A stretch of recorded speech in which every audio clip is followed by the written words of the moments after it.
I hope you have noticed that the desires and the hopes that you have shared, that we have collected over the last year about who we are as a community and what we want to do and who we want to be known as are taking shape. We didn't just think about and talk about and agree that we want to be better connected to our neighborhood, that we want to grow in numbers, we want to grow in diversity and in spiritual growth.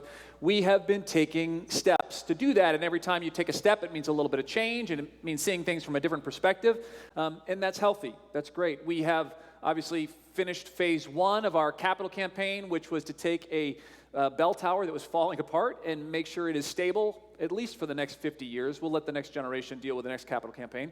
But I think even longer than that. And then we have now finished the lobbies, which we are christening, and created this wonderful space, and made sure that anybody who comes here, no matter what your age, your disability or ability, you can get where you need to get. You can get to all floors. And now we are on our final phase, taking our wall that faces Brookside, and that parking lot that people refer to as the parking lot across the street from Axwa, and making it into a front porch, a place where as people go by on the trolley trail, as they ride by, hopefully in about 10 years from now, on the new light rail system, that they will look over and they will see activities and action happening. And we are a church that doesn't just exist behind our walls. We're a church that breaks down walls and tries to build bridges and make use of this fortuitous place that God has put us, and to take being neighbors seriously. And so not only have we done that with our facilities, we're doing that with our programming and trying to develop new ways to get us out and interacting with those in the community and getting people from the community to come here. And then we're also, the session has approved, and the personnel committee is encouraging all of us staff to rejigger our job descriptions so that we spend about 5 or 10% of our jobs not here, not necessarily taking care of all of us who are already here, but connecting with the community and spending time outside of our walls. And in particular, we have rewritten one job description. And so this morning, I want to say farewell to Alex Treaster, who was our Director of Communications, and welcome him in a brand new capacity. Alex?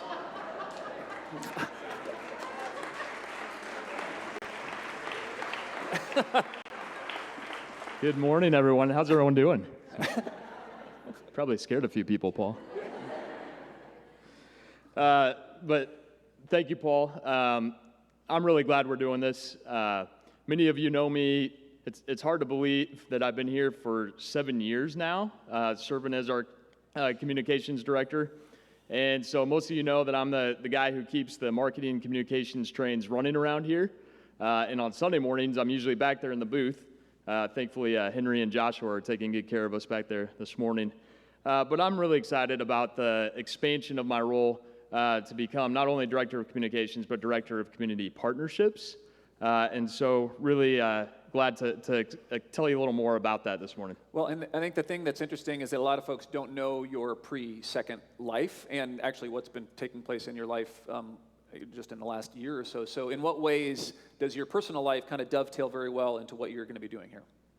Yeah, so some of you know that before I worked for Second and another church before that, that I was actually involved in politics. And so there's a couple pictures up here from when I worked on a campaign a number of years ago. And that was us at campaign headquarters. And one of the things that I did a lot of was community outreach through going door to door. And so I got to know a lot of the neighborhoods in Lawrence and Wichita and Kansas City from having those conversations, going door to door. And I didn't always know what kind of person I was going to meet on the other side of those doors. But when I would get into those conversations, for the most part, I found that people were eager to tell me about what was going on in their lives and the issues they were thinking about, and their hopes for the future as well. And the thing that I really gained from that experience was knowing that it starts with listening, that we need to start with having a conversation and hearing the stories of our neighbors. And then on another personal note, I think we've got another photo here, Paul. But this is my wife, Lindsay, and I. Hey, Lindsay, she's back in the back there. We, earlier this year, bought a new house in the Brookside, Waldo area, and it's been a lot of fun. Have really enjoyed kind of settling in and getting to know some of our neighbors. And it's really important to us that we don't just meet our neighbors, but we get to know them, understand their stories, their backgrounds. And so whether it's walking through the neighborhood or even driving to work, I look around a lot and think about this neighborhood and think about the role that we can play and the role that Second can play in this community, and being a community and a place where we can bridge some of the divides and be a source of hope and reconciliation for our neighbors. So that's obviously been a part of our kind of history as Second Presbyterian Church, starting off as a anti-slavery church and wanting to bridge that kind of moral gap, and then various things we've done throughout the years in terms of working with young women and working with the AIDS epidemic and crisis and starting Hope Care Center. What have you seen so far today as you've begun these conversations, or what might that look like going forward? Yeah, so one of the things that I'm going to be doing is spending a few hours every week meeting with different organizations and individuals in the community. So that could be anyone from the Crestwood shop owners across the street here to different nonprofits to some of the schools in the area, talking to different civic leaders, talking to community organizing groups, and really getting a sense of what it is that people are thinking about, what their concerns are, and figuring out ways for us to partner. And so the idea is that will better inform our decisions about how we use these new spaces in our building, as well as the types of ministries that we develop, and the type of outreach and service events that we put together. Yeah. So if we look at a map of our area where we are here, what is that? Yeah, so you see Second right there in the middle. And the circle around it is a 2-mile radius. So within that 2-mile radius of Second, we have nearly 60,000 people living here. And one of the great things about that population is that it's far from homogeneous. We've got a great deal of diversity when it comes to ages, education levels, racial and ethnic identities, socioeconomic status, household makeup. And so in some ways that makes our challenge a little more complicated, but ultimately I think a lot more interesting. And one of the books that we're reading right now is called Neighborhood Church, and it talks about this idea that our neighborhoods can be sources of revelation for us, places where we can experience our living God as long as we are paying attention. And I think Second has done a pretty good job in our past of paying attention. We haven't been perfect, but we know we need to do more and kind of move in and live into that next chapter of outreach to our community. So you've already had a handful of conversations with folks, and what's been the different perspectives, needs, socioeconomic divides that you've seen just in your couple of weeks of doing this? Yeah, so just diving in, one of the first things I did was went over and met all the Crestwood shop owners, and the Crestwood shop owners love having Second as a neighbor. So they've seen some of the events that we do out here on the lawn. Just about a month or so ago, we had the Easter egg hunt, and that drew in over 250 people to this neighborhood. And so that's great for us. It's great for them. And so they'd love to partner and figure out ways to do more of those things. And so a great example of that would be with our own Journey to Bethlehem. That usually lines up about the same week as their Christmas festival that they do. And so we're figuring out ways that we can partner on some of that and also maximize our resources so we can do some cross-promoting. So if we put out a social media post, we might help promote their festival, and they might do the same for us. So it's figuring out how do we see where there's some commonality and where we can work together. And so one of the people that I met with over there recently is Todd Miller. He's the kind of the point person for the Crestwood shops, and he owns the English furniture shop down here on the corner at 55th and Oak.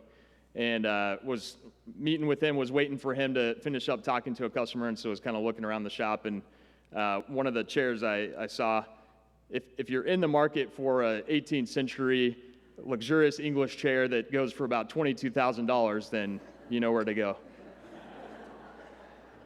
So that's one of our neighbors. Yeah. Yeah. And then on the kind of the other end of the spectrum, about a week ago, went and met with Stand Up KC, who some of you may be familiar with. They've been here before at Second before, and that's an organization made up primarily of fast food workers, union workers, faith leaders, civic leaders. they're advocates for a livable wage, and so they're doing some really interesting work, and they're interested to see if and how we can partner with them, and maybe invite some of those folks over to share some of their stories and what they're thinking about. Yeah.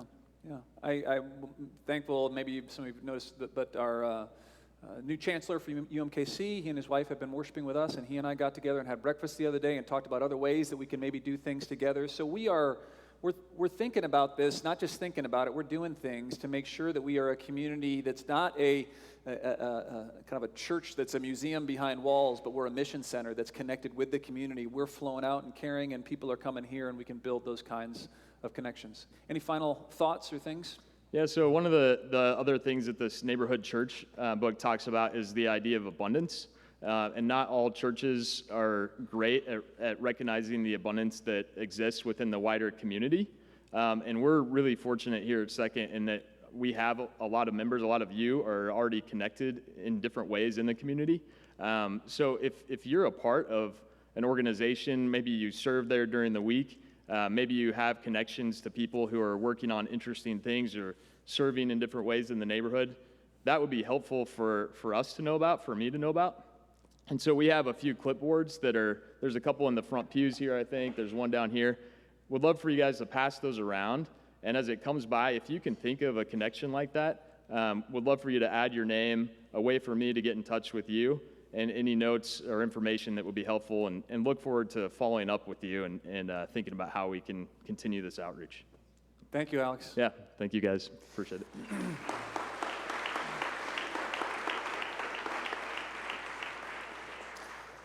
So this whole neighborhood thing is complicated, and it opens up all sorts of opportunities. And I'm sure you know in your own personal neighborhoods that your relationship with your neighbors and the block that you live on, the street you live on, is a source of hopefully of support and a friendship. It's a time, this time of year, where people are parked on the streets and having graduation parties and backyard parties.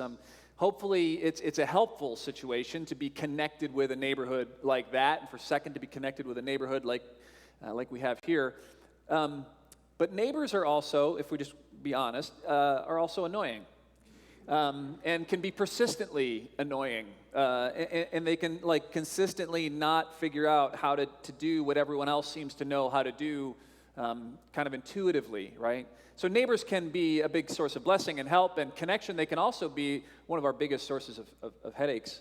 I read an article recently about a neighborhood, very similar probably to the neighborhood where Stacy and I live, where after a younger couple had moved into the neighborhood. And after the Christmas season had come and gone, people in the neighborhood realized that this younger couple had kept their Christmas lights up. And it was past January 15th, which really is the time, at least in Prairie Village, where you've got to have everyone knows if you're normal, you get your Christmas lights down at that point, right?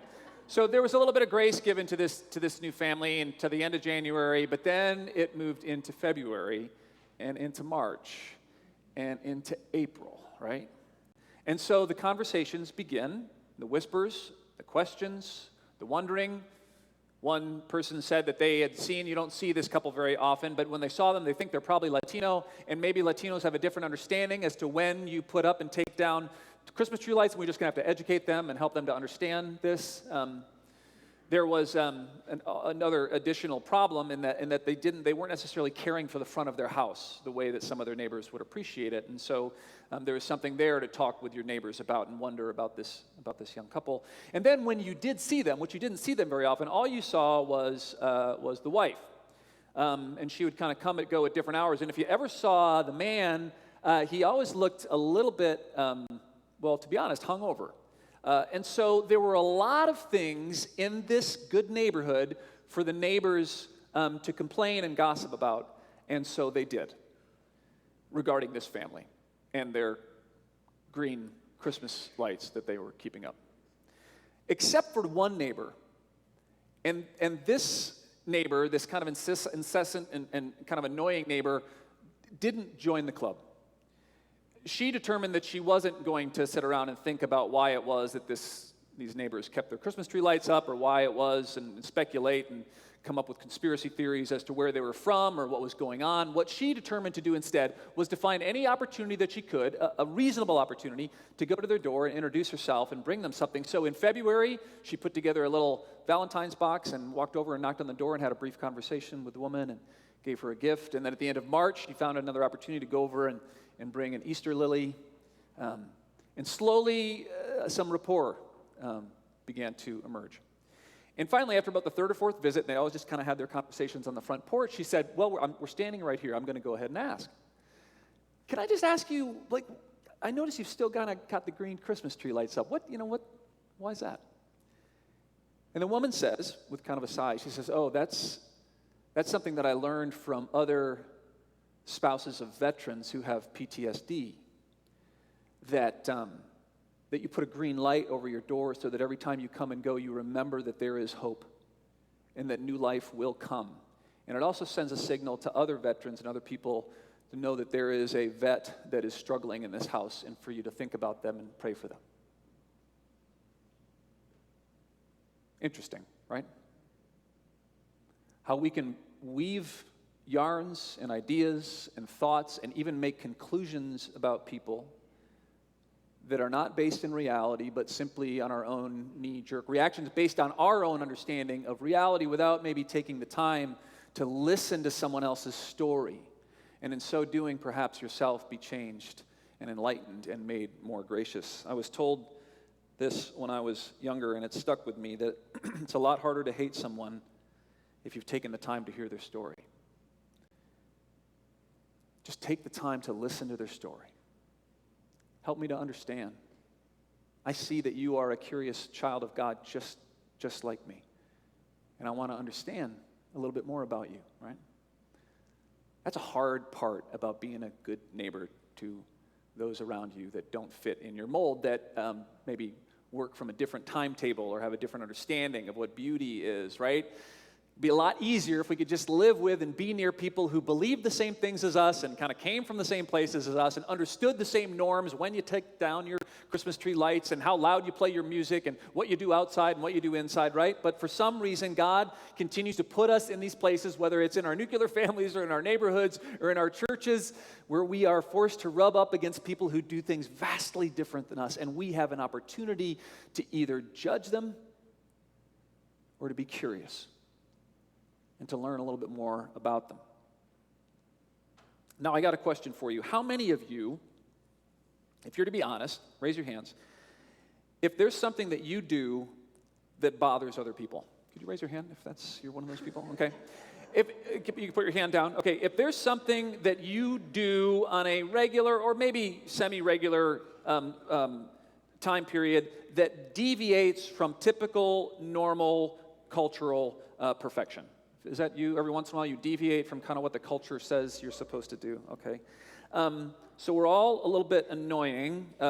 We all bother other people. We all, even though we know it, we do things that are outside of the norm. Most of the time, these annoying things that we do, these bothersome things that we do, we're not even aware of it. I sleep through my snoring like a baby, right? My wife hears it every night. Most of the rest of us can recognize the annoying things in us that we can't see ourselves, right? So most of it flies under the radar. We're not even aware of how annoying we are. But then, the times when we are annoying and we're aware of it, I don't know about you, I'm very good at justifying why it is that I'm annoying. There's a very good reason I do what I do that you don't like. It's just that you don't understand. I've tried to explain it to you a number of times, right? My annoyance makes sense. Your annoyance is just annoying, right? There's a name for this. It's called negative attribution bias. Negative attribution bias. It goes like this. You're driving down Ward Parkway, going somewhere, taking your time. Somebody flies by you going 10 miles over the speed limit, and your response is that reckless SO whatever, you know. I mean, they're going to kill somebody. How immature. They're probably staring at their phone. You know, a number of things rattle off in your mind. However, when I'm driving down Ward Parkway and I pass somebody and I happen to be going maybe 8 or 9 miles over the speed limit, there's a very good reason I'm doing that. I'm late for an important meeting because I'm kind of an important guy. Or I'm late picking up my child or whatever it is, right? there's a good reason why I do annoying things, but you, negative attribution bias. It's okay for us, not so good for others, but if you get to know their story, if you give them the amount of grace you give yourself, perhaps we could flip that, right? What if, when one of our neighbors or friends annoys us or complains or breaks the rules, rather than attribute a motive or to talk with someone else behind their back about their behavior, what if we acted as if we truly belong to each other? What if we acted as if we truly are children of God together, and we learned how to behave, we practiced at least trying to behave in a spirit of gentleness, and sought rather than to fix each other, to understand each other? Paul writes about this in his book to Galatians. A number of us read the book of Galatians, Paul's letter to the church in Galatia. Galatia is an area of what we would call today Turkey. And it was a number of churches in that area, and they were Jews and Gentiles and Romans, and so there was a lot of opportunity for conflict and disagreement over doctrine and such to the churches in Galatia. So Paul speaks to them, and throughout his letter to the Galatians, he's talking about how when it comes down to it, there's these rules and these things, but just try to live in the Spirit of grace, the Spirit of Christ. Just try to live in the Spirit as much as you can, and if you can live in the Spirit, then you can deal with some of these challenges and changes a lot easier if you're grounded in the Spirit. So it says this: brothers and sisters, if a person is caught doing something wrong, you who are spiritual should restore someone like this with a spirit of gentleness. Watch out for yourselves so that you won't be tempted too. Carry each other's burdens, and so you will fulfill the law of Christ. If anyone thinks they're more important when they aren't, they're fooling themselves. Each person should test their own work and be happy with doing a good job and not compare themselves with others. Each person will have to carry their own load. Friends, this is the word of the Lord. I'm going to ask you to be English students for just a second. If you were to look at this paragraph or these two paragraphs, and you were to choose one sentence which was the key sentence, the one sentence that you'd want to pull away that is the gist of this as a follower of Christ, what it was that you should do and what you should emulate, which sentence would you grab out of here? Yeah, verse 2, right? Carry each other's burdens, and so you will fulfill the law of Christ. So, if I had been the person asked to interpret Paul's letter to the Galatians, I would have taken this paragraph and I would have switched it. I think he should have started with verse 3. Basically, to establish, when you're talking to folks like ourselves, say this: listen, if you think you're more important than other folks and you aren't, you're fooling yourselves. This whole attribution bias that you do to somehow think that your eccentricities and your uniqueness is okay, but other people's aren't, stop doing that. In fact, there's another part in Galatians where Paul actually says, consider other people better than yourselves. Flip that attribution bias so that when people do things that you don't understand or are a little bit annoying, heap on them the same kind of grace you give to yourself. I bet there's a reason why that person is doing that. Maybe I'll bring them over a Valentine's gift or a lily rather than talk to the person next to me and try to assume what it is that person's up to. I'm going to assume actually that they are good people and I'm not better than them, that I've got things to learn from them. So Paul, I think, should have started with verse 3, recognize that other people, you have to recognize and honor other people the way that you honor yourself, make everybody important, and then everybody should just kind of test your own work. Do what you're supposed to do, right? Take care of your own job. Do your good job and be happy with it. There's another quote that I read this morning about our proclivity to compare. And it says, comparison is a nasty thief whose only job is to steal your happiness. Do your work. Do it the best you can and be happy in the good work that you do. Don't then compare yourself to others and how they do it or what they're doing. Be happy in the work that you have to do and do it to your best. Don't let that thief steal your happiness and your joy. When you can stay rooted in humility and thinking better of others, doing your work, doing your job, bearing your own burden, doing what you're supposed to do, then if you run into someone who is caught doing something wrong, you who are spiritually grounded should restore that person with a spirit of what? Gentleness. Gentleness.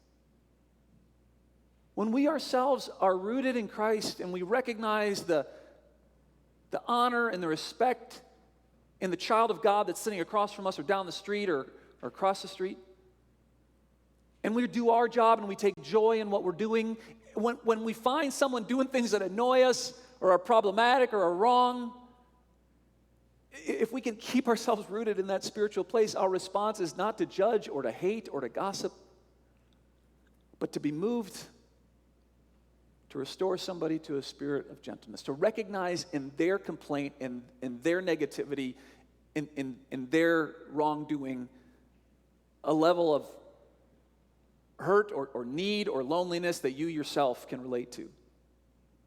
Right? We're all in this boat together. We're all annoying. We all do hurtful things. None of us toes the line 100% of the time, and there's a reason why. And if we would take the time to listen to each other's stories and understand the reasons, we would do a lot better at being good neighbors and building bridges rather than establishing walls. And then finally, here's the deal, folks. Carry each other's burdens, and in so doing, you will fulfill the law of Christ. Be good neighbors. Listen to what people are complaining about. Watch what they're doing wrong. And rather than react spontaneously to the wrongdoing, to the annoyance, listen past it.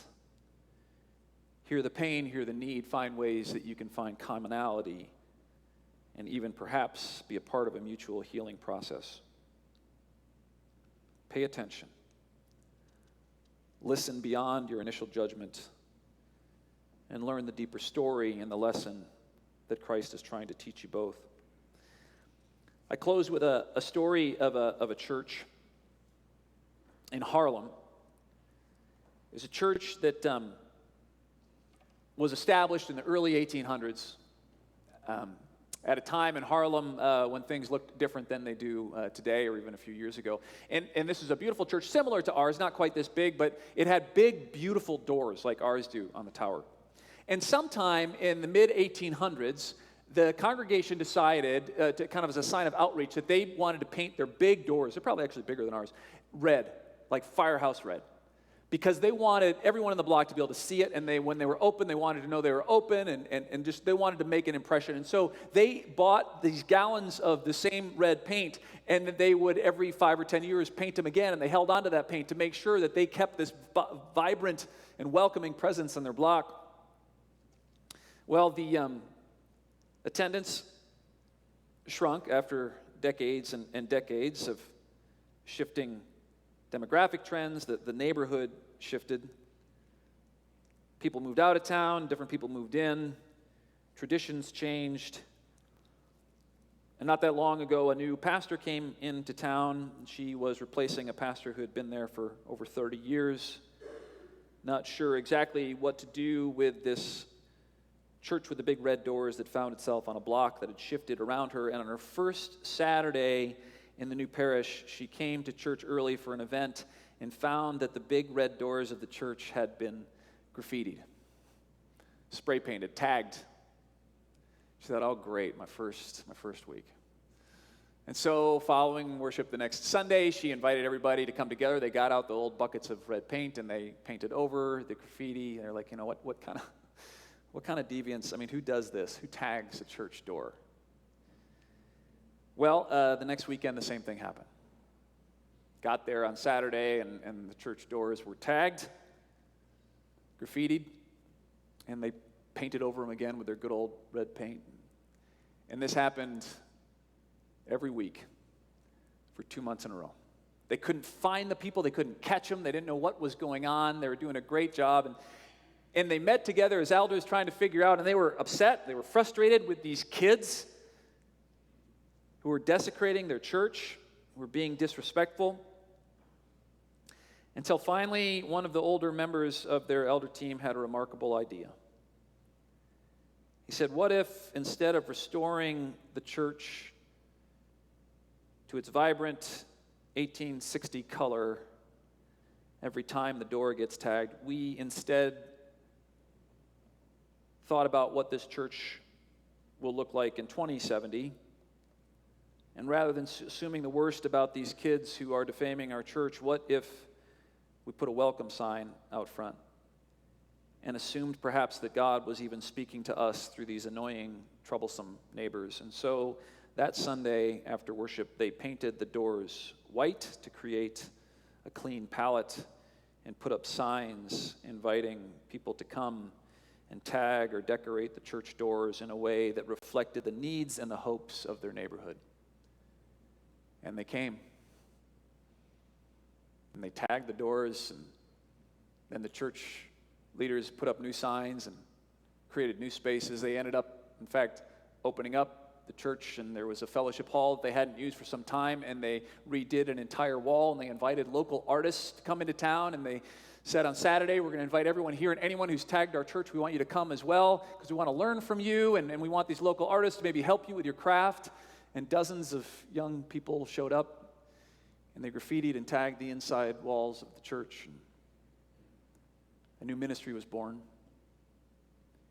And an old church that was painted for one season all of a sudden found itself tagged and decorated and graffitied. And actually, if you looked at it in very beautiful, poignant, culturally appropriate ways, it became not the old church with the red door on the corner. It became that safe space where we could go and work out our angst and develop our creativity, a place where the adults understood our needs and listened to our pains. And together we began working on creative relationships and solutions together. Neighbors can be annoying, and so can we. But if we remember that we belong to each other and that God loves us all and God is in all and through all, and if we can do the good work on a daily basis, not to think too highly of ourselves or too lowly of others, if we can continue to work on